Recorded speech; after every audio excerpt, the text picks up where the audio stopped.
LSD के ही लक्षण है। जो लम्फी स्किन डिजीज जो है ना, ये उसी का लक्षण है।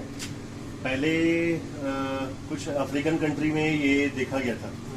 अफ्रीकन कंट्री के होने के बाद फिर इंडिया के जो ये नॉर्दर्न पार्ट है, केरला वगैरह साइड में, वहाँ पे इस टाइप के डिजीज को देखा गया था। अभी पंजाब के बहुत सारे एरिया में ये डिजीज अभी काफी जोरों से चल रही है। तो बेसिकली देखिए, ये एक वायरल डिजीज है और वायरल डिजीज का अभी तक हमारे पास अभी कोई एग्जैक्ट कोई सटीक इलाज नहीं है पर्टिकुलर LSD का।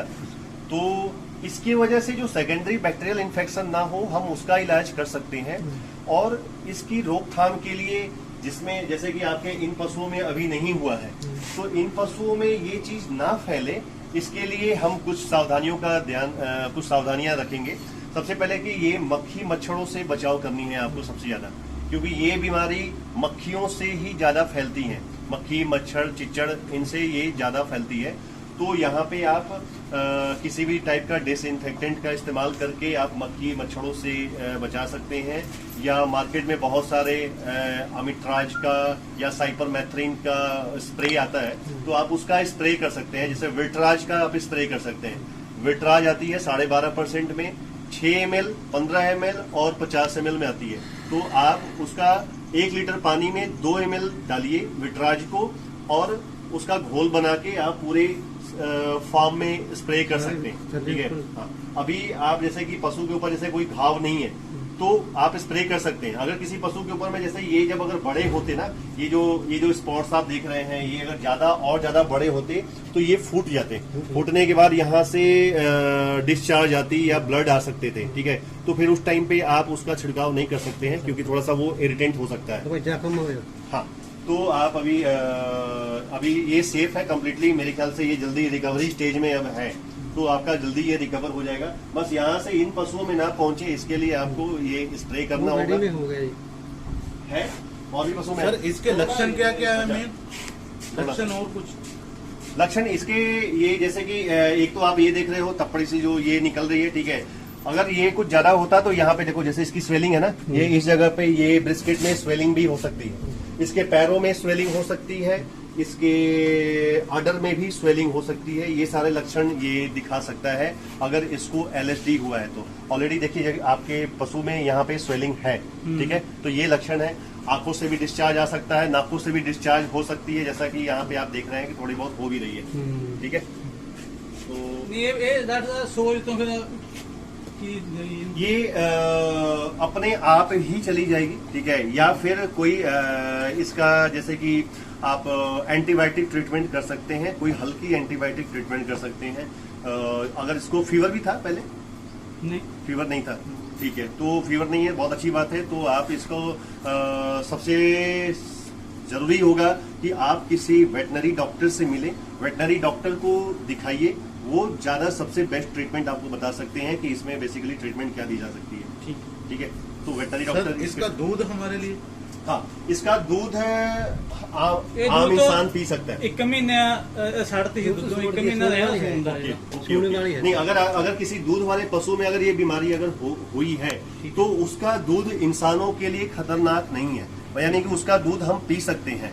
लेकिन क्या होता है कि अब ये बीमारी इंसानों से जानवरों में नहीं फैलेगी, या जानवरों से इंसानों में नहीं फैल सकती है, लेकिन इंसान हम जानवरों में फैला सकते हैं। वो कैसे? जैसे कि मान चलिए कि आप दूध निकाल रहे हैं, दूध निकाला, इस पशु में या इन्फेक्शन था। ठीक है। दूध निकाला, आपके हाथों में इसके कुछ डिस्चार्ज अगर आ गए, ठीक है, आपने फिर से इसी हाथ से अगर दूसरे पशु का दूध निकाल रहे हैं, तो क्या होगा? इस पशु में फैल सकती है। तो बेहतर क्या है कि आप दूध निकालने के बाद अच्छी तरह से डिसइंफेक्टेंट कर ले अपना हाथ, साबुन से या किसी भी डिसइंफेक्टेंट से। तो क्या फिर तब जाके आप दूसरे पशु का दूध निकालिए, तो ये उससे नहीं फैलेगा। अगर इसका बच्चा है तो इसके बच्चे को दूध पीने से जितना ज्यादा बचा सकते हैं वो बचाइए। उससे क्या होगा कि बच्चे में फैलने की चांसेस नहीं होंगे, क्योंकि अगर बच्चा इसका दूध पिएगा, अपनी माँ का दूध पिएगा, तो बच्चे में भी फैलने के चांसेस हो सकते हैं। ठीक है। ये कितने रहेगी?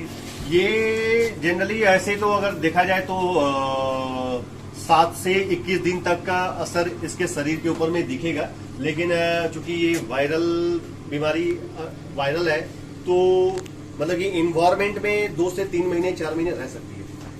लेकिन मेनली इसका कुछ ट्रीटमेंट या रोकथाम रोकथाम के लिए बेसिकली यही है कि आप ज्यादा से ज्यादा इसको फीड सप्लीमेंट पर लेकर आइए, ज्यादा से ज्यादा आप इसके इम्यूनिटी को डेवलप करिए। जितना ज्यादा से ज्यादा आप अपने पशु का एनर्जी डेवलप कर सकते हैं, जितना ज्यादा से ज्यादा आप अपने पशु का इम्यूनिटी डेवलप कर सकते हैं, उतना ही बेहतर होगा इसको इस वायरस से बचाने के लिए, उतना ही ज्यादा बढ़िया होगा उसको उस वायरस से लड़ने में।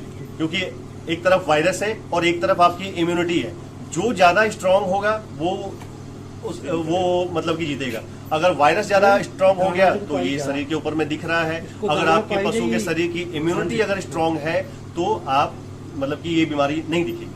आपका कोई प्रोडक्ट सर इस चीज में? प्रोडक्ट हम अभी फिलहाल अडर स्ट्रांग एच प्रमोट कर रहे हैं इस चीज को इम्यूनिटी बूस्टअप करने के लिए और एनर्जी प्रोवाइड करने के लिए। आप विरबैक का एनाबोलाइट यूज कर सकते हैं।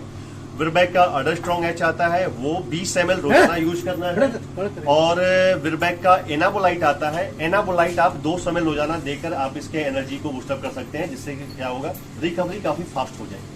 अब ये जो जितना ज्यादा से ज्यादा सफाई रखें। अगर पशु कोई गोबर कर रही है तो तुरंत हटा दीजिए इसको। अगर आपके घर में फिनाइल अवेलेबल है तो फिनाइल से वॉश करा सकते हैं। पशुओं को रोज नहलाइए। रोज नहलाने के बाद अगर आपके पास एक देसी तरीका भी है कि आप फिनाइल लीजिए, फिनाइल में आप सरसों का तेल मिक्स कर दीजिए और मिक्स करके इनके शरीर के ऊपर में लगा दीजिए, तो उससे क्या होगा, मक्खी मच्छर नहीं बैठेंगे। ठीक है, ये मैं इसलिए बता रहा हूँ कि मैं रिसेंटली एक प्रोग्राम अटेंड किया था बड़बड़ वेटनरी डॉक्टर के साथ। डॉक्टर सुखारमनदीप सिंह जी हैं वहाँ पे। उन्होंने अपने फार्मर को ये नुस्खा बताया था, तो मेरे को भी काफ़ी अच्छा लगा, इसलिए मैं आपको बता रहा हूँ कि ये चीज़ आप अपना सकते हैं। तो अगर आपके पास मेडिसिन कॉस्ट अगर आप अपना बचाना चाहते हैं। सर एक ये पानी इकट्ठा पीते हैं हमारे पशु सारे? नहीं, वो अगर जो डिसइंफेक्टेंट वाले जो इन्फेक्टेड पशु है जिसको एलर्जी हुई है उसको अलग पानी पिलाइए। ठीक है, अच्छी बात है। जो पशु स्वस्थ है उसकी पानी अलग, जो पशु ये है उसको दाना चारा भी उतना ही दीजिए जितना वो खा जाए। उसका जो दाना चारा जो बचता है ना, उसको क्या करिए कि आप फेंक दीजिए। हाँ बिल्कुल, उसको फेंक दीजिए, तो क्या होगा कि इन पशु में बचाव है। ठीक है।